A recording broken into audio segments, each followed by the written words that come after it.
We are recording to the cloud. Yay!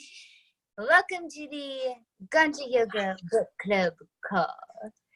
So we're actually thinking about transitioning to Friday mornings at 8 a.m. Because what a great way to start off the day. Yeah. I've got Tia Marie here, Tia Marie Brown.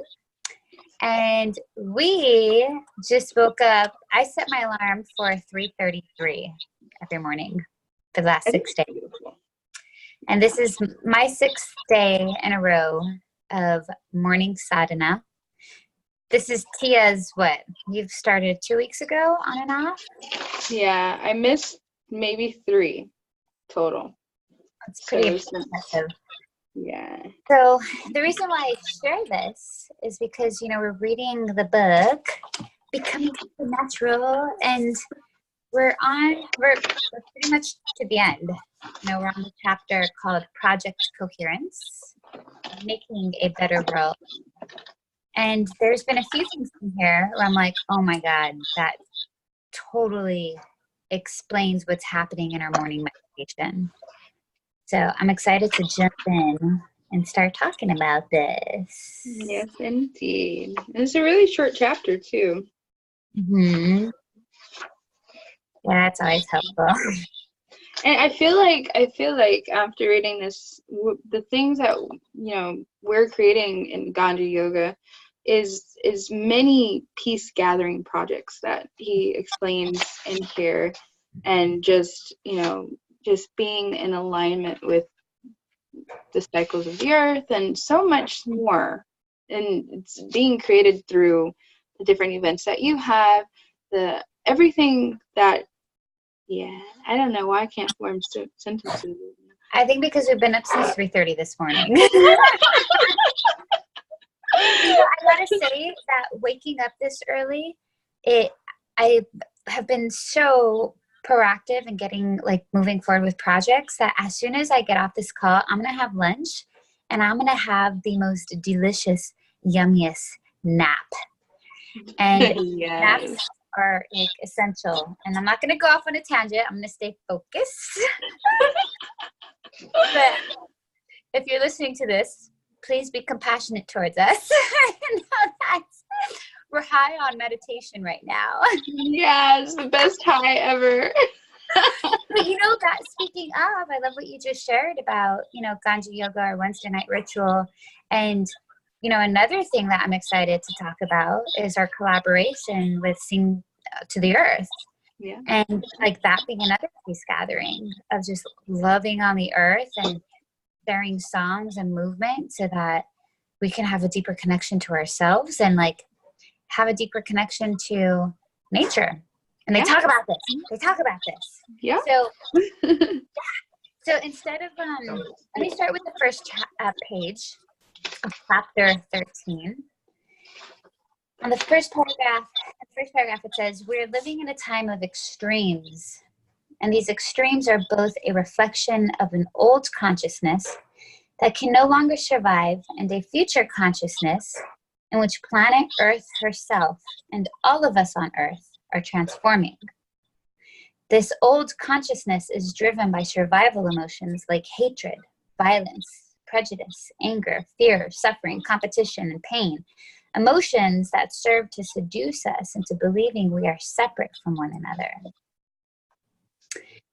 And I'm experiencing it myself, and I see it in you, Tia, and I'm sure everyone else who has a regular morning practice. But I feel like this sentence of shifting from an old consciousness to a future consciousness, I'm feeling that. I'm feeling so much more aware of the thought patterns. Right. So. Yeah, And sorry, go ahead. Oh no, go ahead.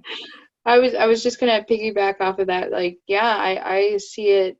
I from doing that morning ritual, having that, it grounds me, and I'm not as reactive as usual, which is good because I can tell when I'm out of balance and when I'm not, or when I'm balanced, especially when I'm talking to like my mom or my family members who have a slightly different view of the world than I do. Instead of going to this long tangent with them and arguing back and forth, the moment I start to feel a little discomfort, I'm like, okay, well, that was a nice conversation with you. I'm just going to close it right here.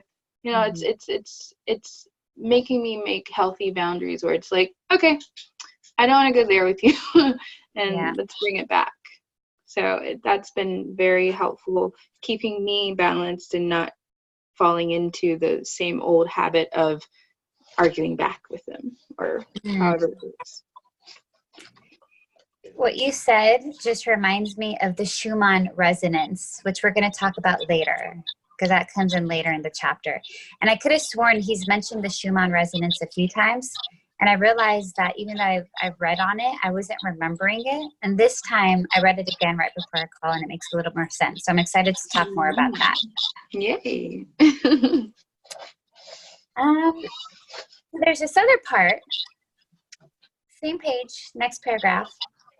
Because everything is moving toward extreme polarities, undeniably many of the current systems, whether political, economic, religious, cultural, educational, medical, or environmental, are being pulled apart as antiquated paradigms collapse. And this reminded me of something that Waheguru said in a yoga class once about the Aquarian age. It's interesting because the mantras that we're singing in our morning sadhana at the Awareness Center, they're mantras for the Aquarian age. And it's about shifting from that old consciousness to this new consciousness. But she talked about people who were born in the Piscean age, which is before the Aquarian age, just have a whole different mindset, right? So like the story of like the conversations with your family members being like, yeah, it doesn't really feel aligned to me. But that's okay, because part of the Aquarian age is moving past all these survival emotions of hatred, violence, prejudice, anger, fear, suffering. Like, I feel complete with that, and I'm ready to move forward. Yeah.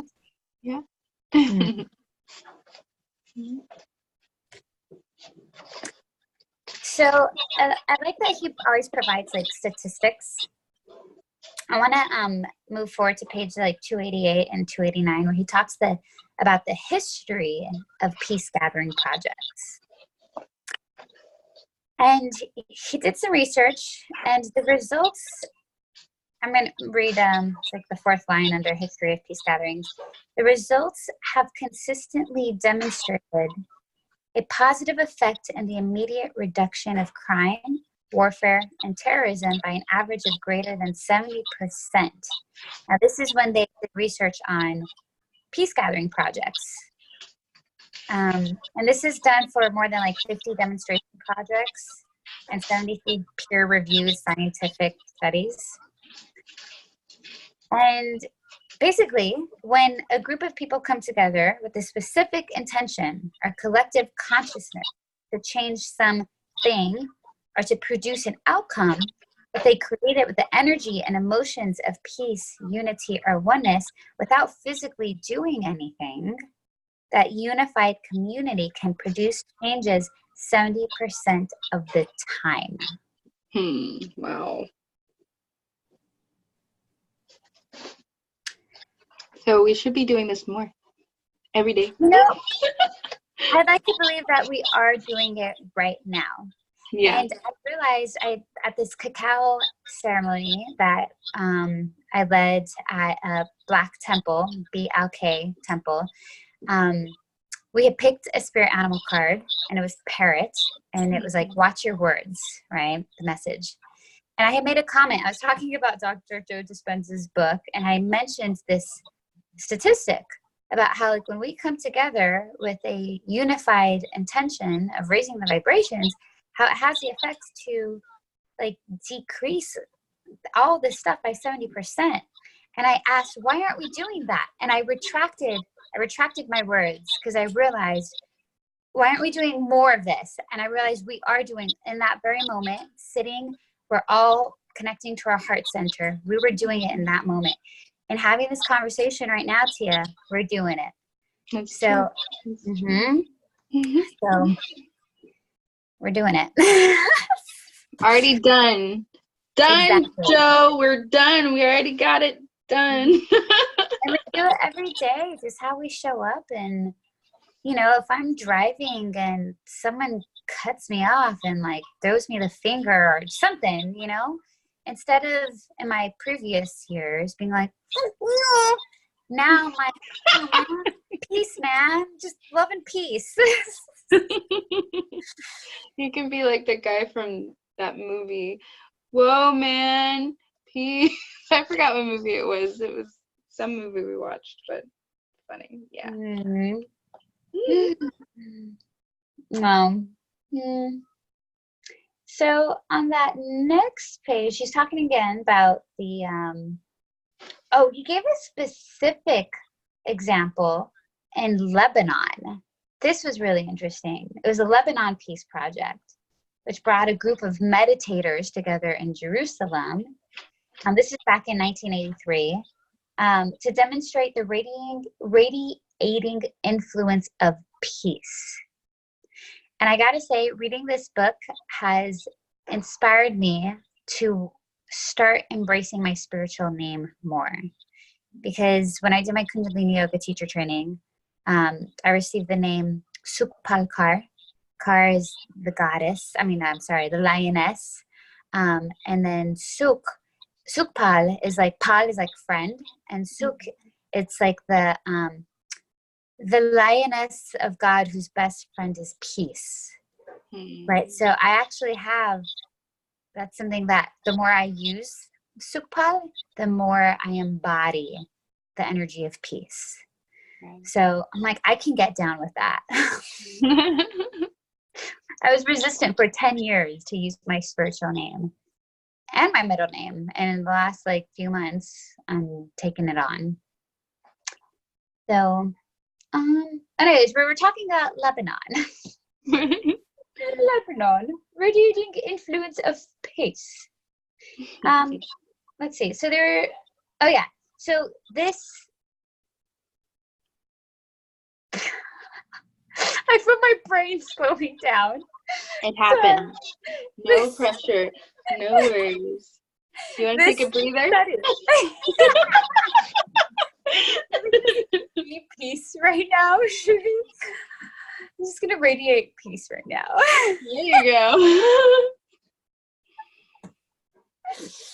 Okay, so what I was gonna read is that this clearly demonstrates that the more unified the consciousness of a group of people within a specific elevated energy is, the more it can change the consciousness and energy of others in non-local ways. Mm-hmm. And I love the question he asks. He says, can you imagine the results and positive effects as well as the speed with which they could occur if this type of meditation and mindfulness was a part of the education curriculum?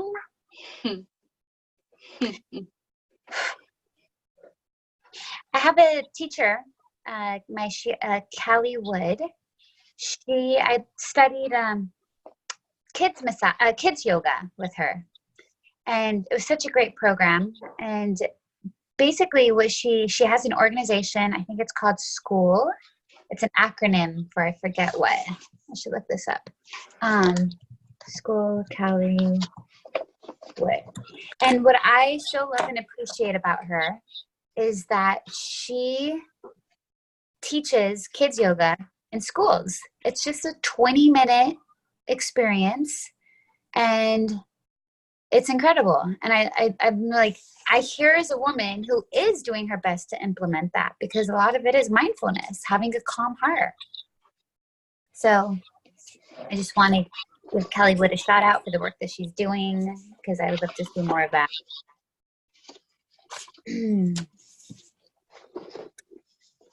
Well, anything you want to do? Oh, yes, that notebook. I just had something come through. Yeah.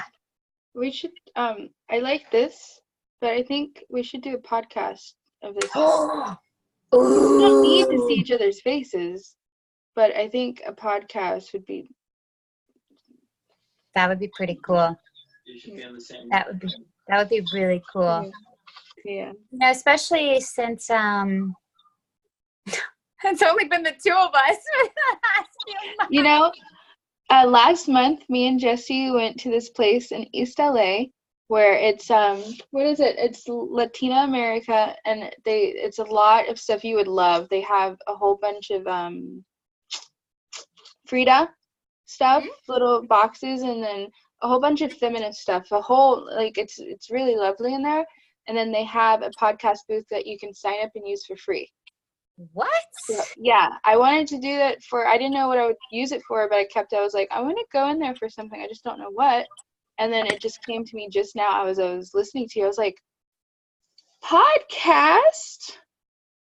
So that's brilliant. Yeah, and it's completely free. They don't charge anything. You just sign up for the date and time, and then you're there. That's so cool. Yeah, we'll look it out more. And you know what we could do? We could write, you know, speaking of, like, what he was talking about, unified consciousness, I find that a really cool way of bringing in unified consciousness, especially among teams, right? Because I consider, like, you and I a team, along with all the other beautiful people like Michael and Rosalina and Jesus. Jesus is on her team. Who also goes by Jesus or Jesse. Which is Marie's fiance. But the whole, so this morning we have, actually I should say every Monday morning we have MMM, which stands for Monday Morning Mastermind. And today what we did is we started with writing a CPR, which stands for Context, Purpose, Results. And the most important part of this CPR is the context. And our context, which I kind of borrowed from the Women's Weekend work that I do with Justin Sterling, who talks about, and I mentioned this, I feel like this applies for both, for everyone, for every human being, that we can have whatever it is that we want as long as we are clear, committed, and focused. Mm-hmm. So that was our context for our meeting. And I think every meeting moving forward is clear, committed, and focused. And it was incredible to see, like, what we were able to create in that hour. And the tie-in to this, right? Like, when we set our intention, that's what we're going to get. Yeah, exactly.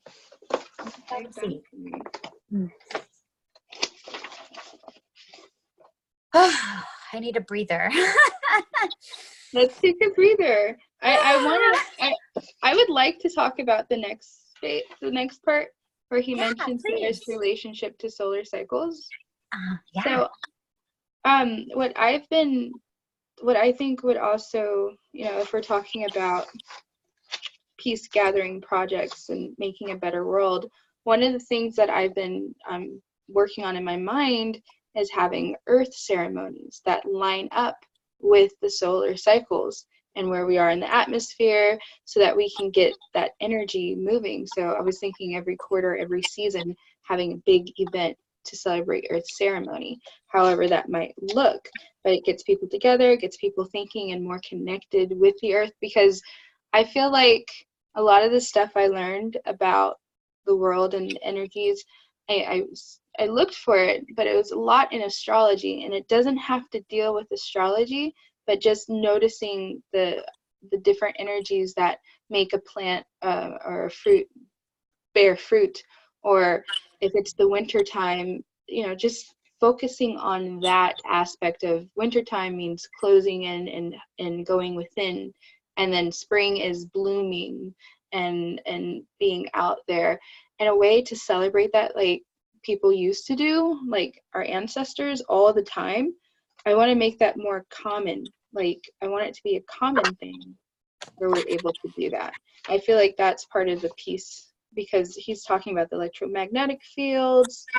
He's talking about all of the different solar flares, sunspots, and just the scientific energy of, how we can work with that energy that we know is going to be there to produce change on a global scale, something like that. I have a question. Mm-hmm. Sing for the Earth. I feel like that's almost like an Earth ceremony. It totally is an Earth ceremony, but it's more of a fun Earth ceremony.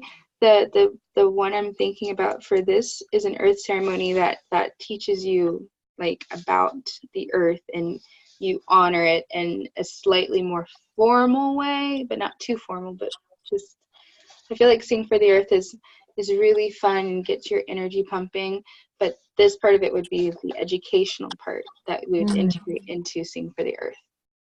I love that. Yeah. Cool. And, you know, something that you had mentioned about, you know, during like the seasons, right? Winter being a time to go in. And it's so interesting that the Awareness Center decides to do, well, it makes sense to do a 40-day challenge, morning sadhana challenge, starting January 1st, being wintertime, because it's like that's 40 days of doing some deep inner work. Yeah. Yeah. You know, and it's been 3 days in a row that I have it here. There's a mantra that's 22 minutes long. It's the Waheguru Wahegio. Great beyond description is this wisdom.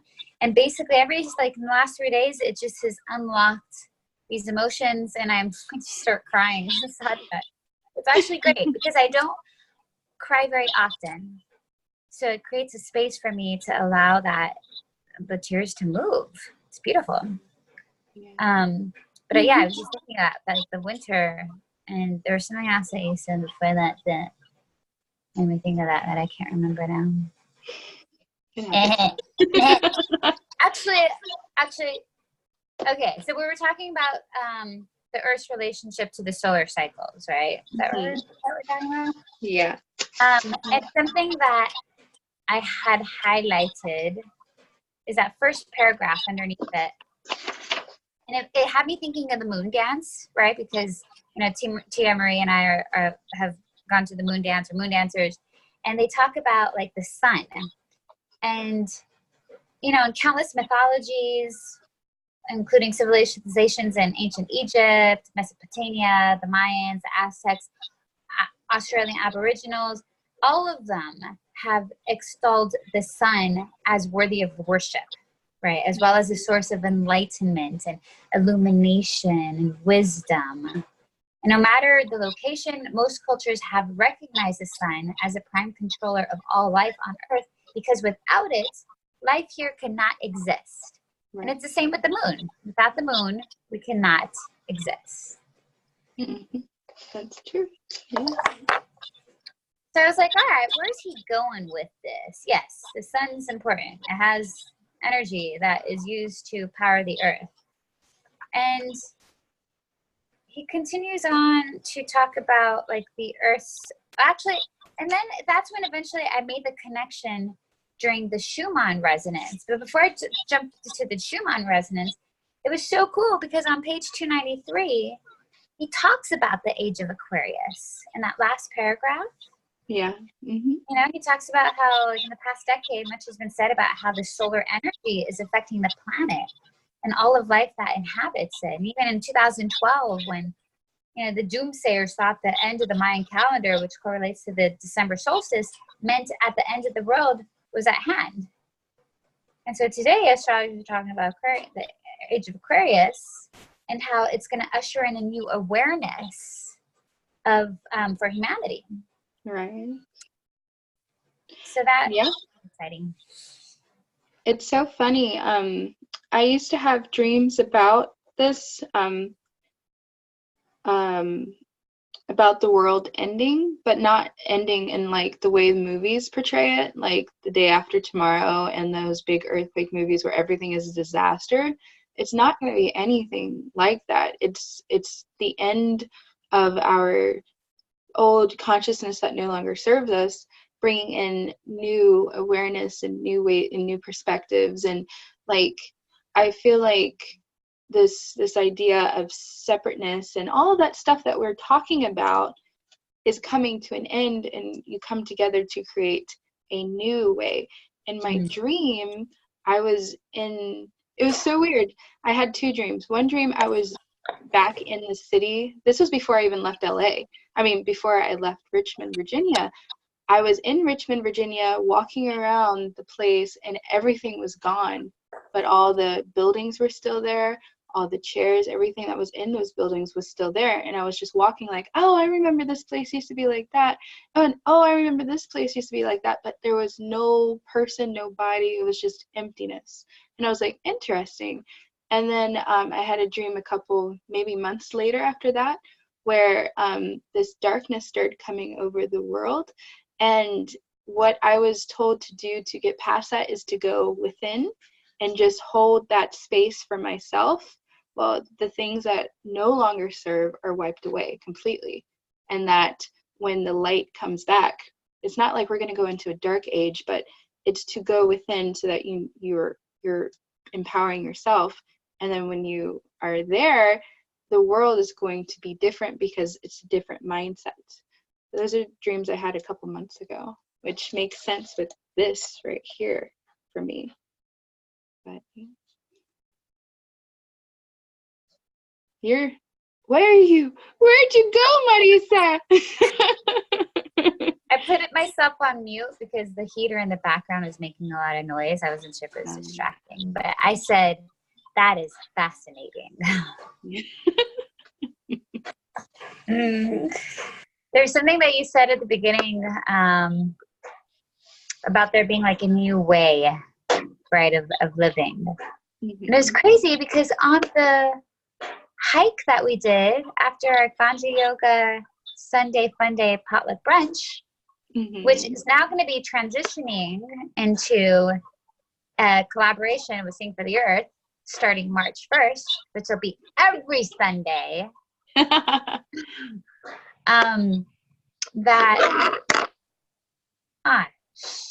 was I going? That we're going to oh yes, I remember.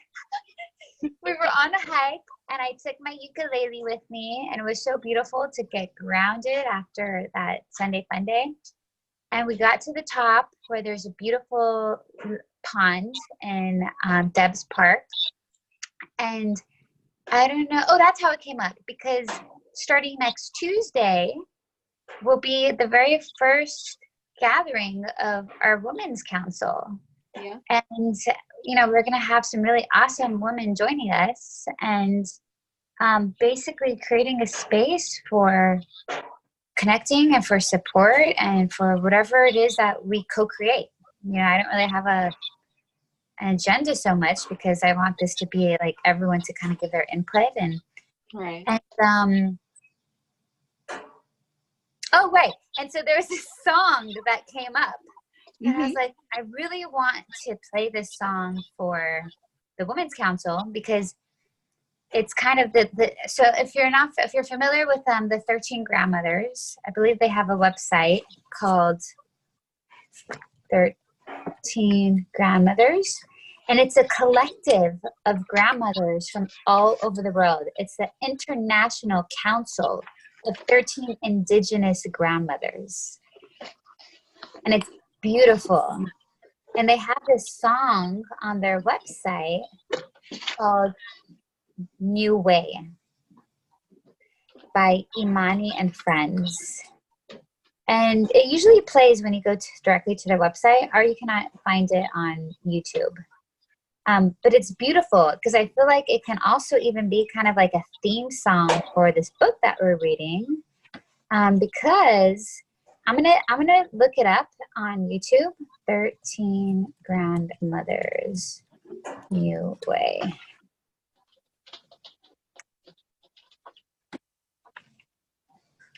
Because you'll notice that what they're doing to start off the song is they're putting out there these words that are elevated emotions. So it's pretty cool. I'm gonna go to found it. Balance. Family.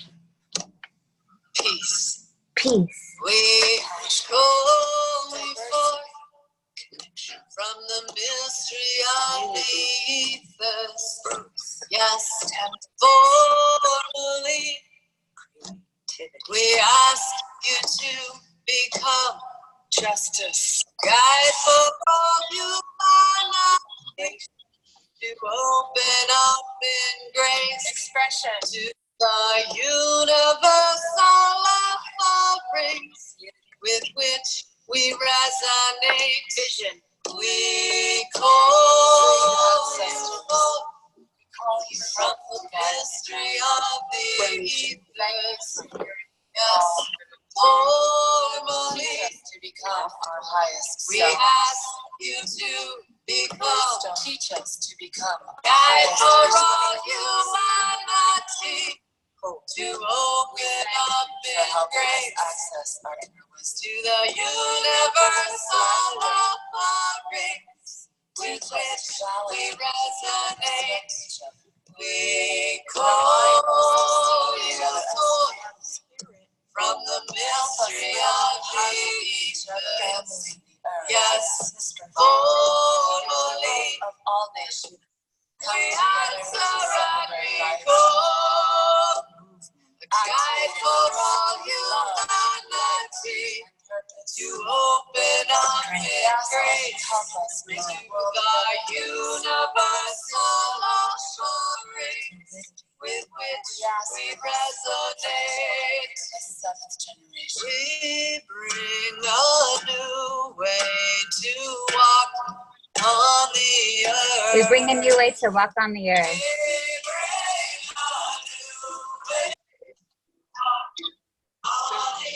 Yeah, we do.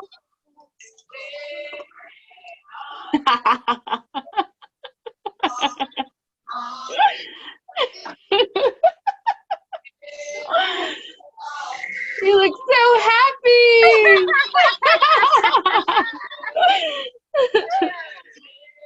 So I just looked them up on their website. How awesome would it be as this grows into whatever it needs to be that we collab with them? That would be incredible. I wrote that down in the book, so it's written. So we'll see what happens. Ooh. Let me put these books to the side too. Gifting you guys these books. Yay!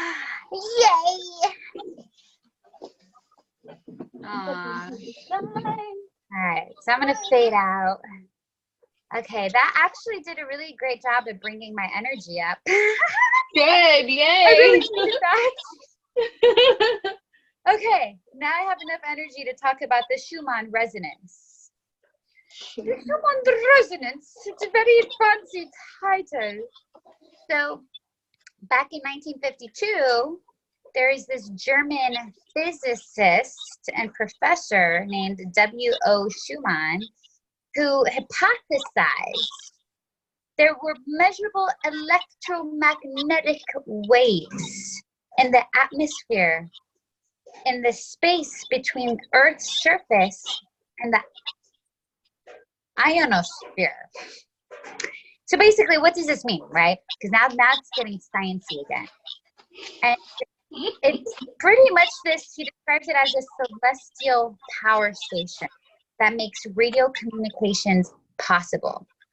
So if it wasn't for the Schumann resonance, like the understanding of it, this is what like gives us the ability to like listen to radio, and I'm guessing that's like Wi-Fi stuff too, probably. I'm not a scientist, so I don't know enough about to speak on it. However, he describes it as a tuning fork. Like you can think of this frequency of a tuning fork for life. I'm like, okay, that makes a little bit more sense. And what made even more sense is what it says, you know, the absence of the Schumann resonance can cause serious mental and physical health issues in the human body. And I love how he describes the Schumann resonance as the Earth's heartbeat. I was like, all right, we're getting somewhere. This is getting a little bit more understandable. And he talks about the ancient Indian rishis and how they refer to the Om. So this is the incarnation of pure sound. So whether by coincidence or not, he states, 7.83 hertz also happens to be a very powerful frequency used for the brainwave entrainment, as it is associated with low levels of alpha and the upper range of the theta brainwave states.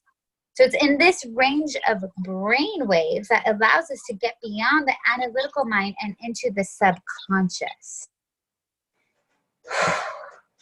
So that's what reminded me of morning sadhana too. That's what's happening, right? As we move from our analytical mind into the subconscious. And he states in his last line on this page, perhaps this is why getting out of the city and into nature often provides such a calming effect. Oh, that I can agree with. Yeah. Mm-hmm. It's so funny. Other religions that I've looked into, because I like to explore religions. I'm very spiritual, and so I take pieces of every religion. And one of the religions I was in was called Ekankar, which is different than the Kundalini Ekankar, but basically the same thing in a way. And one of the things that they do to attune themselves is sing Hue, which is the same thing for why we sing Om. They go Hue, but yeah, to get, yeah, Hue. And it's interesting that we're called humans. Yeah. They make that correlate, whatever the word is, that connection. Correlation. Yeah, correlation. I got you. Yeah. Oh my gosh. So it's interesting that, you know, all this stuff is blooming the way it is, because not only are people singing Hue, sound healing is becoming something huge to get into, and they're creating different schools for that and using it as a type of healing, because it does bring that calmness, alleviates stress, and heals things that are going on in the body on an energetic level.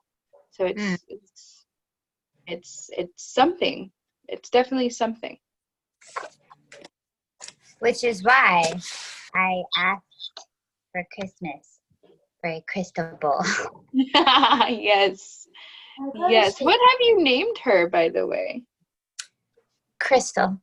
Crystal. Gorgeous.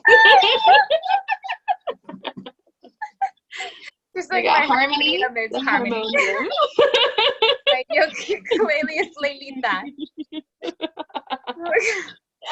No, they're very creative words.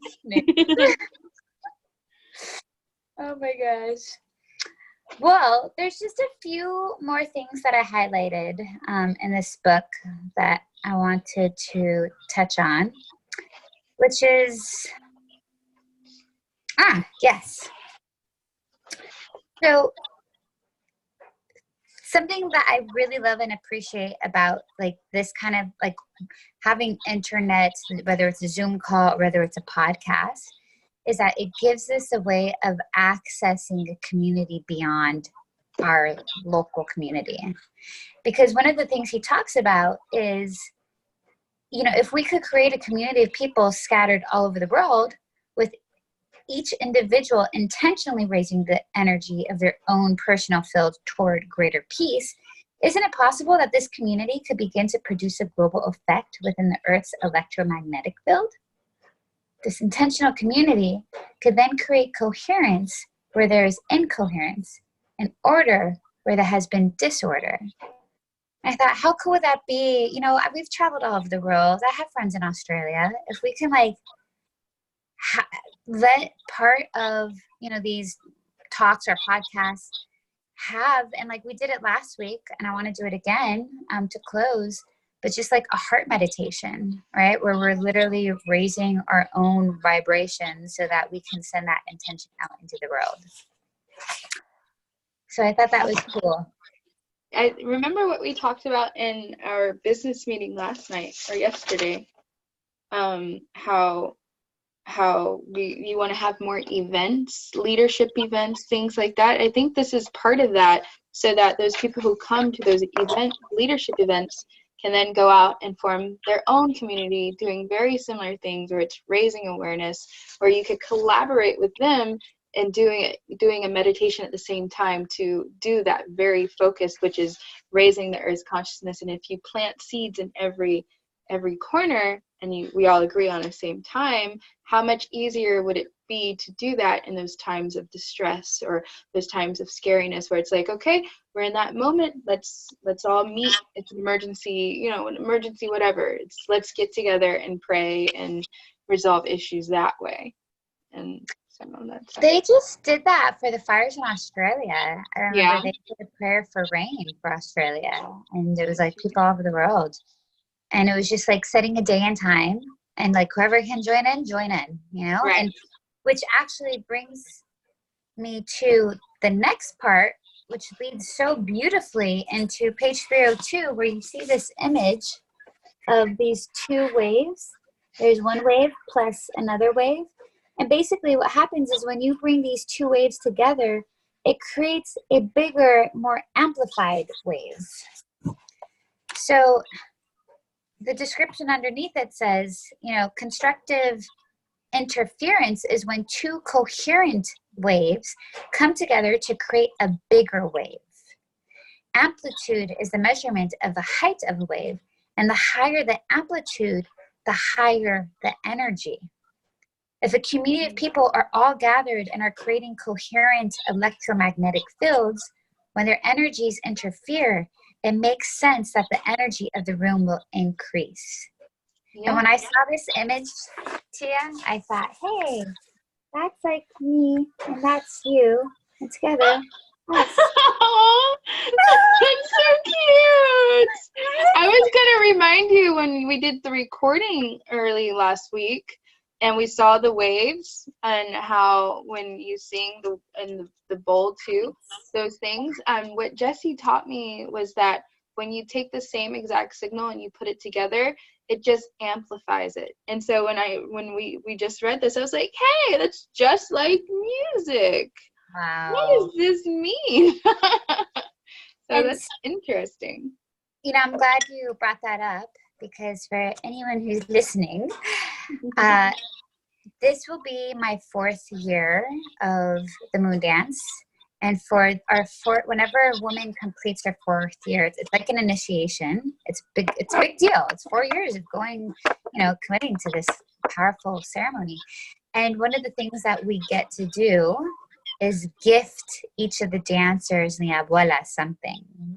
That's different for everyone. For some people, might be like herbs or oils or, stickers, whatever. And I realized for me, like, what is it that I wanted to receive as my first year as a moon dancer? And for me, like, the biggest gift I've received throughout the moon dance are the songs. And so Tia Marie and Jesus and I are coming together, and I have some other really incredible friends, musicians, who are helping me as well. And we're recording moon dance songs, which are these prayers for love and peace and family.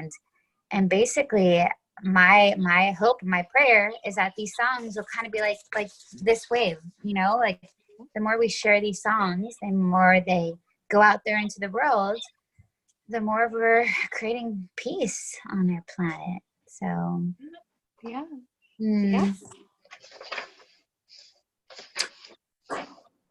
I can't stop thinking about that prophecy that we mentioned yesterday about the eagle and the condor. Mm-hmm. Like, I think it's like so very like pertinent to this, and why it is that we all met on the same day and decided to all go to moon dance and all come back and still have a community and have it grow into what it is. It's just, it makes absolutely perfect sense, especially for what's going on in the world, and working to bring people together and formulate this type of community where we get to discuss books and cool stuff. And So what Tia's referring to at our Sunday Fun Day Ganja Yoga potluck brunch, I had mentioned the prophecy of the eagle and the condor. And if you're not familiar with it, the eagle and the condor is an ancient prophecy of the Amazon that speaks of human society splitting into two paths, that of the eagle and that of the condor. And the path of the condor is the path of the heart, of intuition and of the feminine.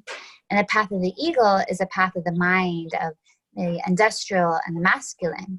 It can also be considered like the eagle being representing North America, the condor representing South America. So it's like when these two birds fly together, and I had this incredible image of these two birds just like playing with each other in the air in the sky, and it was so sweet. So I'm looking at pachamama.org. It's this website where they talk about it. And so I'm just going to read one more paragraph from the website where it says, the eagle and the condor prophecy says that the 1490s would begin a 500-year period during which the eagle people would become so powerful that they would virtually drive the condor people out of existence. This can be seen in the conquering of the Americas and the killing and oppressing of the indigenous peoples in the subsequent 500 years up to and including today. The prophecy says that during the next 500-year period, beginning in 1990, the potential would arise for the eagle and the condor to come together, to fly in the same sky, and to create a new level of consciousness for humanity. The prophecy only speaks of the potential, so it's up to us to activate this potential and assure that a new consciousness is allowed to arise. It's always so interesting that so much information came out of 1990.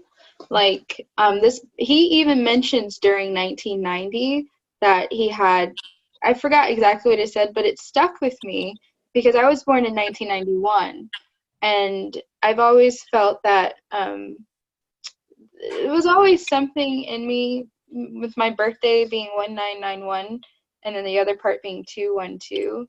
It was super important, that birth date, because it's a mirror and it reflects. And then hearing how many changes went throughout the world with 1990, like the start of, it was, I can't say exactly what, I've just read about it so many times that it's like, that was a very powerful decade and time for introducing the people who are going to be working to change and move us into that feeling. And I think that generation, like from 1980s up or 1970s up, is part of that change. And yeah, I guess that's all I'm going to say. I love that. I absolutely love that. But I feel like we all came into this world for a reason, and it is specific time. Specific time. So that makes total sense to me, and that's so cool. The 212-1991. Yeah. So it's 12:51. I would love to complete with two things. One, a little mini meditation, and the second one with the spirit animal card. Oh yes. Yeah. They're here somewhere. Spirit animals. Spirit animals, come on in. Come out and play. Come out. Why don't we go ahead and do the spirit animal card? She has her cards. We'll do the cards first, and then we'll end with the meditation. Spirit animal. Hello. Okay, they're ready. Alrighty. Let's clear this out the way.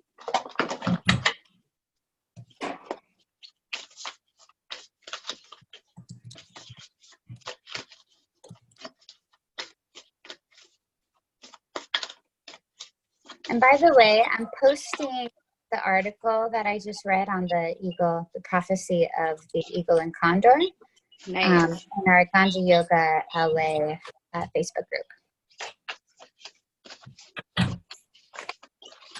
Okay.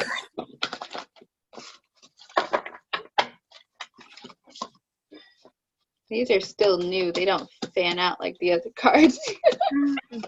Okay.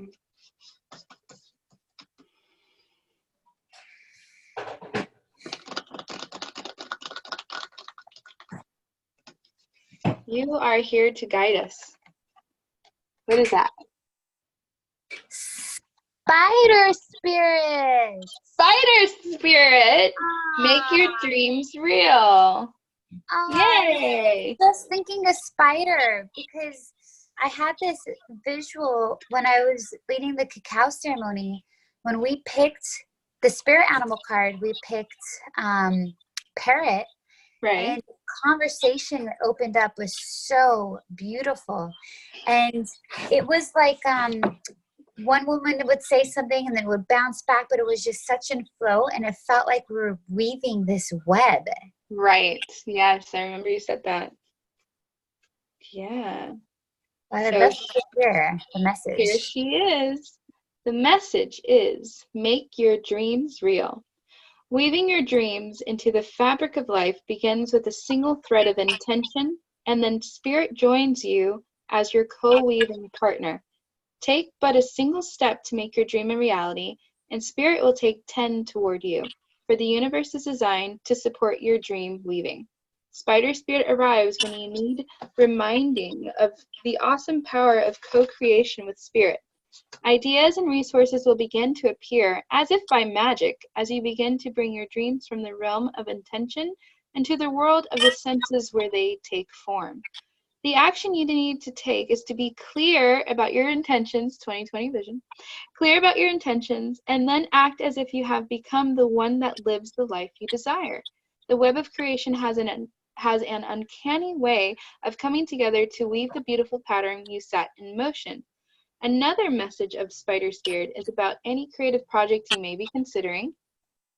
Writing, painting, music, journaling, gardening, etc. Now is the time when inspiration wants to be channeled through you as something creative, even artistic and tangible. Creative projects are successful now, if you are so inclined. Let yourself be open to abundance. Thank you, Spider. Yeah. Resonated with you, Spider. You're welcome. I'm here to sleep. Oh my god, so funny. All right, thank you for that.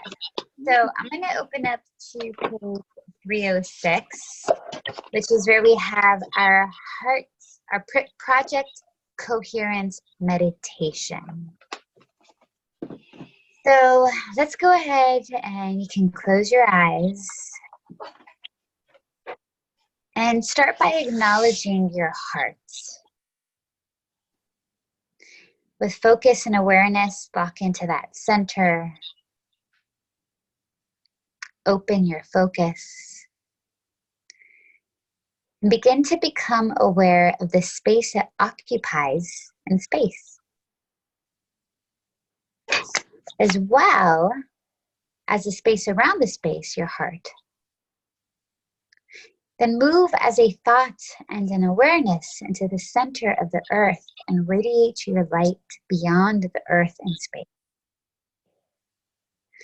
All I want you to do is raise your frequency and hold on to that emotion. Still, as a consciousness and awareness, slowly move away from the earth and then take the earth as a thought and place it in your heart. As you hold the entire planet in your heart, raise the frequency of the earth as a thought and broadcast the energy beyond your body and space. And radiate your love into the earth. You're going to take a deep breath in and exhale out. So that was a fun call. I really am digging our book club. Yeah. Book club. Shall we announce the next book? Yes. Mm-hmm. Drum roll, please. I can't do it, drum roll. Actually, let me go get the book and I can show you. I'm going to go into Yeah. the kitchen. And this was a required reading for my Ganja yoga teacher training. And this kind of actually was an inspiration for wanting to start a book club, because I thought part of hosting our weekly Wednesday night rituals is, being the librarian that I was, like, is education. And for me, like, safety is huge. Like, it's really important for me that everyone feels safe when working with this plant. And I learned so much from this book, Cannabis and Spirituality. It's an explorer's guide to an ancient plant spirit ally. And it's edited by Stephen Gray. But there's about like 20 different, they're kind of like articles, essays written by different medicine people from all over the world. Dee Dussault has a chapter in here. She talks about Ganja enhanced yoga for the modern practitioner. But there's someone from the Santo Daime who talks about ayahuasca and cannabis. There's someone who talks about ritual and religious use of Ganja in Jamaica. Cannabis wisdom from the, I mentioned that, from the Brazilian ayahuasca shaman. So it's pretty amazing, the information that's in here. I didn't even know that there is the Hawaii Cannabis THC Ministry. That I found fascinating. THC Ministry. Yeah, ministry. So it's such a great read. I'm excited to start this. And we're going to, this will be our next book. So maybe we can give people a week. And I think we're going to go, right? Yeah, I was looking, sorry. I was looking in the calendar. I was thinking to give people enough time to get the book, order it, and read it. The next one should be Friday the 31st. So not this Friday, but is that the Friday after?